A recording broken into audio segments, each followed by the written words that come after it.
Alright, I have a 2003 Toyota Tundra here. We're doing the front brakes on it. The vehicle owner says the vehicle has like a braking issue. Seems like the brakes aren't as good as they should be. We're going to take a look at it, and we have rotors and pads here. Upon first glance, both sides look like the pads aren't exactly worn all the way down, and neither pad on either side don't look like they're unevenly worn. They look like they're wearing just about the same, maybe one slightly more than the other. And both sides of both rotors look like this. There's like a small ridge at the top. The person who has this vehicle does a lot of like hauling, towing trailers. Nothing too crazy, but it's a work truck, so you know, New England rust. We're gonna take a look at these. We're gonna pull off the brake pads. I'm gonna compress this caliper with a flathead screwdriver and a pry bar, because I don't have the special ratcheting tool that compresses both sides at the same time. And we got zip ties holding the cable, the brake hose bracket on both sides. Screws have seized and snapped right off.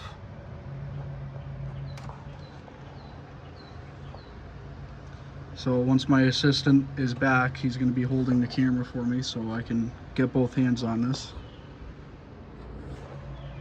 So we were over on the passenger side. This is the driver's side, so you can see both pads aren't horribly worn out. The inner one is a little bit more than the outer, and the pistons are a little bit crusty there. I'm going to see how these calipers compress, if we're going to need to replace them or not. The vehicle owner just kind of wants to, he's willing to replace what needs to be replaced, but if it doesn't need to be replaced, then, you know, it's just a work truck. So as long as everything is safe enough and it's good and it's not a problem, that's about it. This is the side of the rotor on the outside, and then that's the inner side. So there's like a little bit of a ridge there. So it's not horrible. I've seen way worse. But yep, this is a driver's side. Shit. Alright, are we live? We're live. Alright, so I managed to take a flat bladed screwdriver. Yep, a screwdriver, not a pry bar snap-on. So I went up in here and I managed to wedge this blade. It's just like, I don't know what size blade it is, but it's already broken anyways, because all snap-on tools are garbage and break, even when you use them intentionally the right way. But anyways, so I put this in here and I managed to pry the brake pad, and I did the same thing down here. I kind of put it in, and I jammed it and I pushed it, so it gave me a good enough gap. I did the same over here, and I might have to do it again. Let's see if I can replicate what I just did off camera. So we gotta go up here. Hopefully we don't run out of space on the phone. See, just like that. Because I don't have the proper tool. If I had the proper tool for this job, it'd take 2 seconds to do this. But unfortunately, I don't really do these type of brakes all that often. So, again, using a pry bar here as a hammering tool. We're going to sacrifice the brake pads, and this one here, so that side's pretty much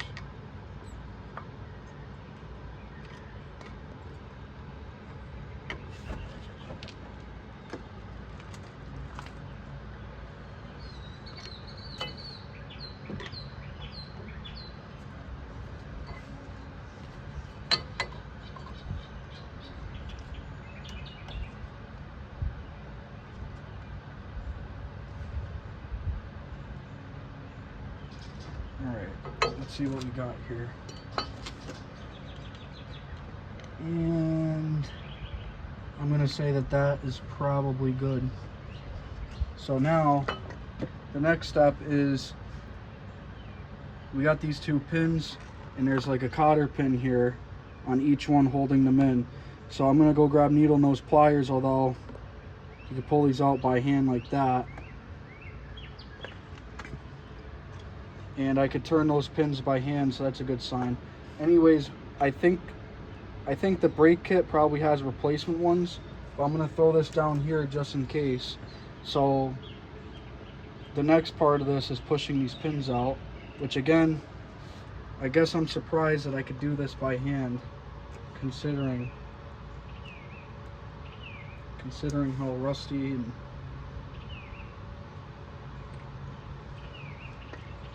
I'm going to take my flat bladed screwdriver again, using it for something it was not intended to do, I guess. So that's out of this side. And then I made another gap. I'm going to take that spring clip out. I'm going to leave it on the ground in the same orientation that it goes in. And I'm just going to keep using my fancy pry bar to pry this pin out. Very carefully though, because you don't want to bend it. And then now I can probably do that, tap on it. Alright, that one's out. That's going there. Same deal down here. I got that kind of. Alright, cool. I could pry on that. Right on the head of that thing. Give it a good bonk. And then you could pry on that again. Get in here, and that one too, and the same deal here, the bottom spring, just like that. So you don't want to rely on somebody else's work, because they might have put those in wrong. I'm willing to roll the dice that it's right. And this one goes here, so I'm gonna just keep that in the same orientation. Yeah, these pads are like not completely worn out, but they're like glazed over. And this one's gonna go right there. I'm just feeling the faces of the pistons. They feel pretty smooth, but I'm gonna end up, when this comes off, I'm gonna end up taking like a little wire brush carefully and cleaning off some of that buildup on there. And then another thing I'm gonna do is take my silicone for the brake lube, and I'm just gonna go over this stuff. I'm gonna go over it. That way it'll give some lubrication for that rubber there. And then as for the pins, I'm gonna end up cleaning those up the best I can with some sandpaper or a file or anything, just to get as much of the rust off.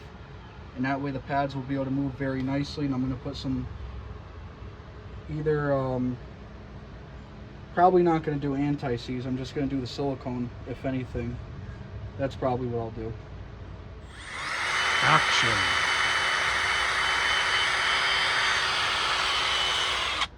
So I'm just using this wire wheel on the drill real quick to get as much of the rust and crap off that I can, and then I think I'm going to follow it up with the hand file. And I'm going to also double check this. I'm going to put it in my drill chuck and spin it and see if it looks bent, because if it's bent, that could be binding up the brake pads too.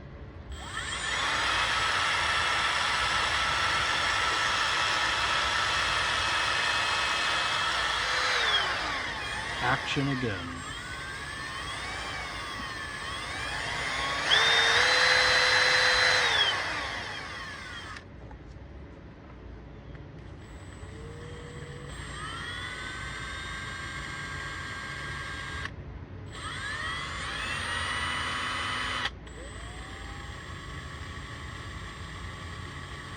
So it just looks slightly bent. It doesn't really look all that bent at all.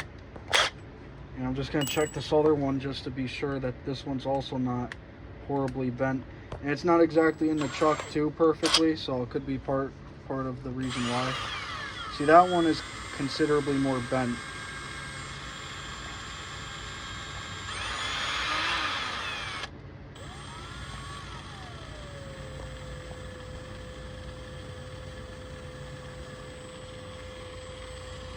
Yeah, so I think what I'm going to end up doing is I'm going to go check all the parts stores and see who carries those pins, and I'm going to try to get me some new pins.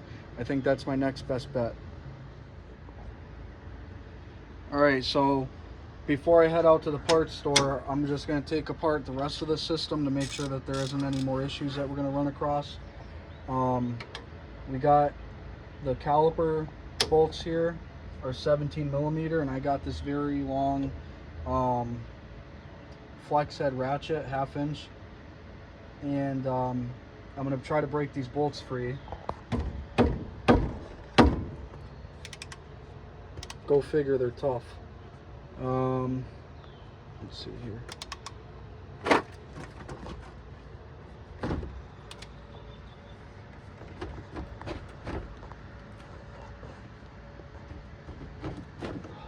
Jesus Christ. So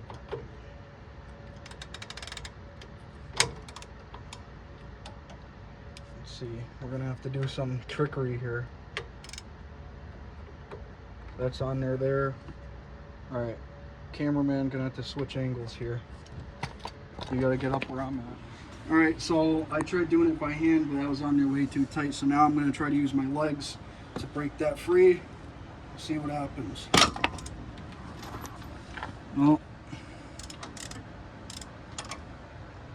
Oh, that's not good. Well, I guess we're gonna need a. I think we're gonna need a caliper.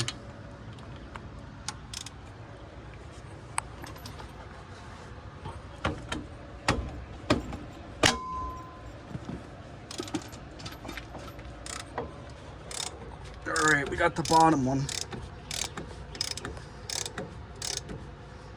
So we're gonna grab some cutters. Yeah, that's why we wait to go to the parts store, because in New England there's always a problem with cars that you don't anticipate. Zip tie that holds on the bracket. Alright, so grab me that impact over there, please, sir. Let me slide in here real quick. So now that we got that free, if I can get my ratchet back,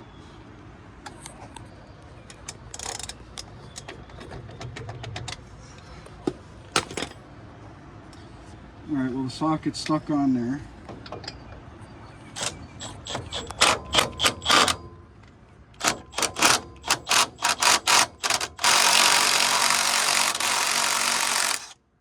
So I didn't put the socket all the way on there because it would have been stuck up against the frame, and then we'd have a problem. So that bolt came out without breaking, and now I gotta see how much slack we got.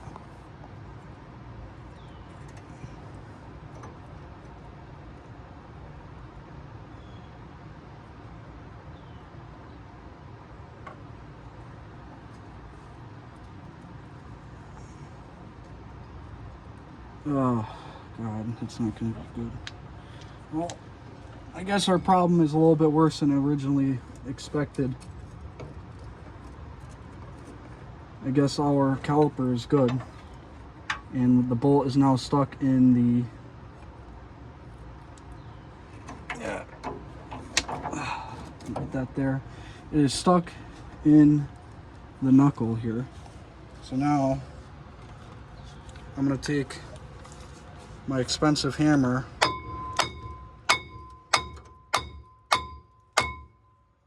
that's not exactly working.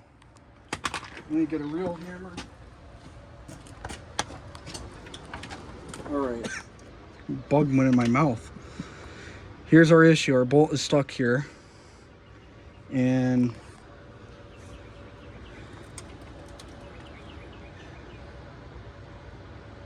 this is not, something's not good right here.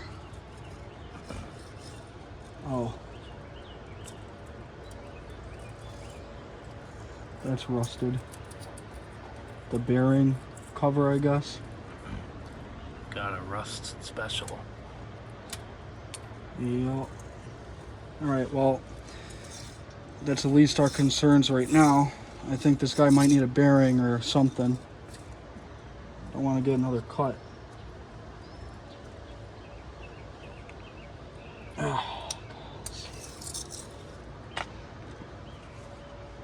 Alright, well, the situation that we have here now is that we might need a whole new fucking knuckle. Unless we try to get this thing out of here somehow. Alright, we'll be right back after these brief messages.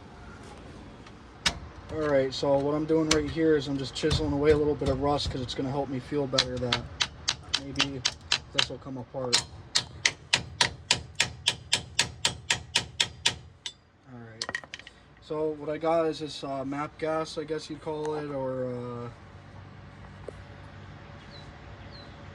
yeah, map gas. So I guess the plan here is I'm just going to cook this, spray it with WD-40. I doubt it's going to come loose because I'm not using PB Blaster. I'm not a big fan of WD-40, sorry, but we'll give it a shot. Maybe it can prove me wrong. So I'm just going to cook this. I understand that the vice grips are going to get hot too.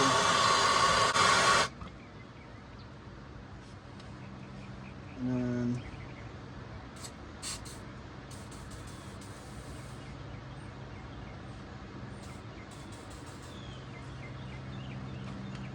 cook it with some WD-40.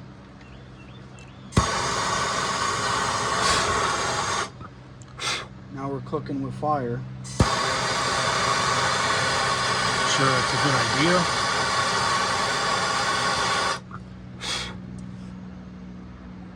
We want to be careful that any surrounding rubber and plastic isn't going to melt. I think we'll be okay.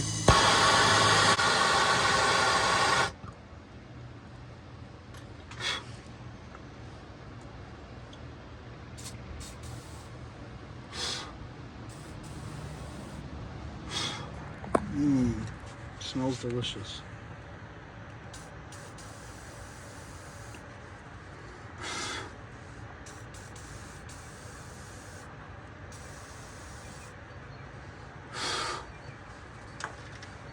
And I know this is scalding hot to the touch, so we're going to take our magic rag. Let me fold this up a little bit.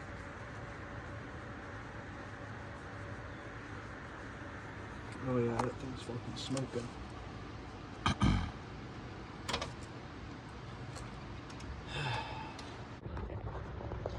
Okay, so it's been a minute since we picked up from the last video. We broke the bolt off. We tried drilling it.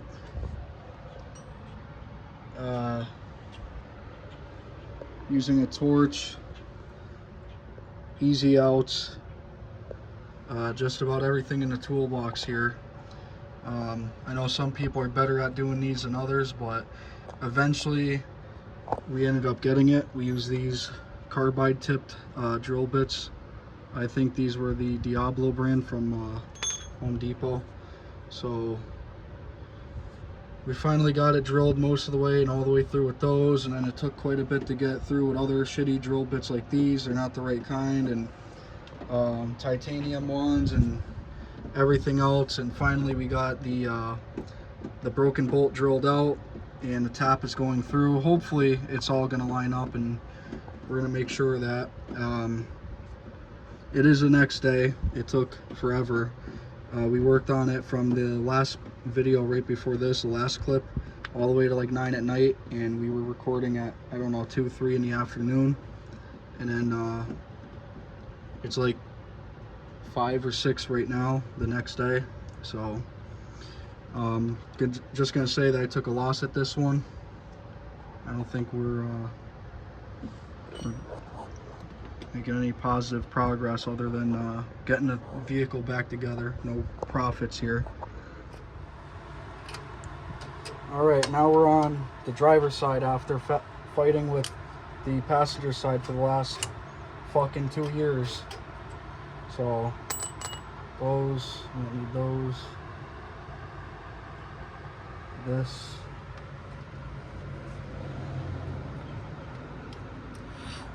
We didn't get these new spring clips, or these spring clips, we didn't get new ones, so we're gonna reuse them. They're still pretty springy, so I think we'll be all right. And then, so what I gotta do on this side. So this is what I was explaining that I can remember on the other side is I did this. I put the screwdriver kind of in here, wedged it. You can probably do it right here.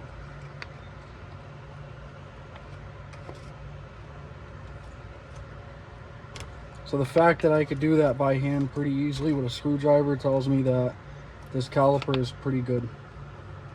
So I'm just gonna go like this with that side, extend that out as far as it goes, and then my handy dandy Milwaukee pry bar here is gonna go right there, and then I'm gonna do the exact same thing on this side, working the top and bottom. Look at that, now you got a gap. Or at least I thought I did.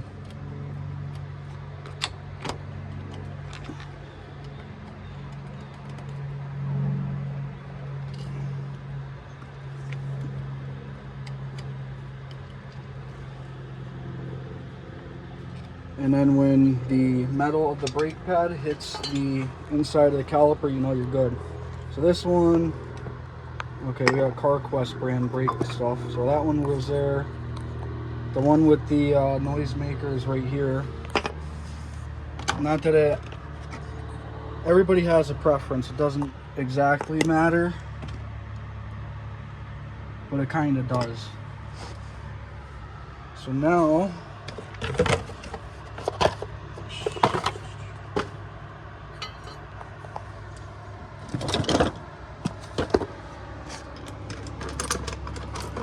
we're at the point that we were yesterday when everything went wrong. And we're gonna see what happens.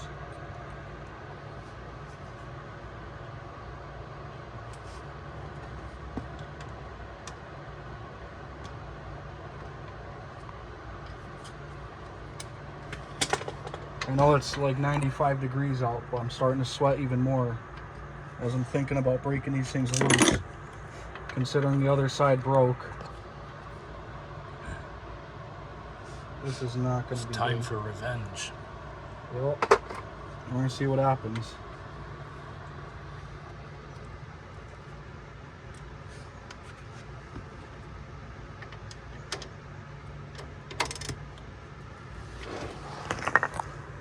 Ow. Lefty loosey, righty tighty.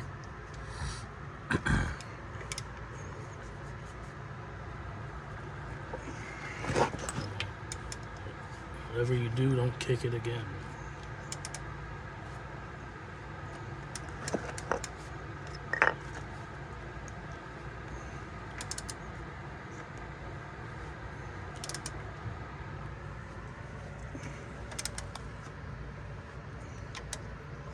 So that one's loose, I know that. Well, that's not loose, but loose enough. This one, like the other side, we're gonna see.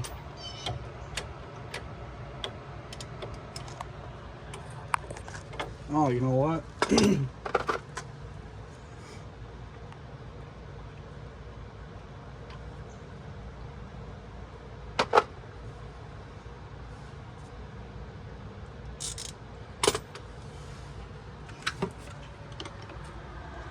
I think that's kind of funny that this must have happened to somebody else, because I think the bolt is a 17.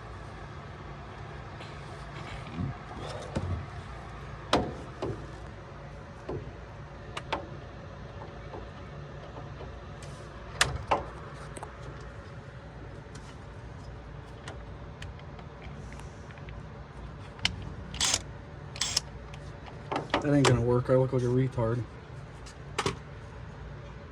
Alright, we need to break that off. The joys of working on cars in New England. If anyone's down south and needs a mechanic, let me know. If the pay's good, maybe I'll relocate.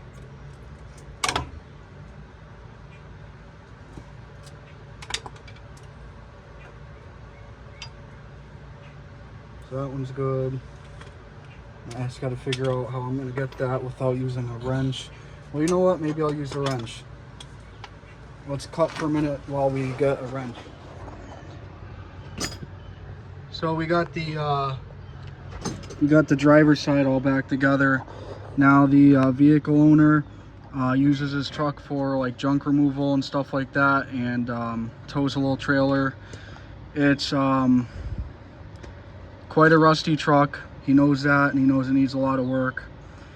For now, what we did, and he approved of it, is that we put the brake pads in on the driver's side, because on the passenger side, obviously the bolt broke, top caliper bolt broke.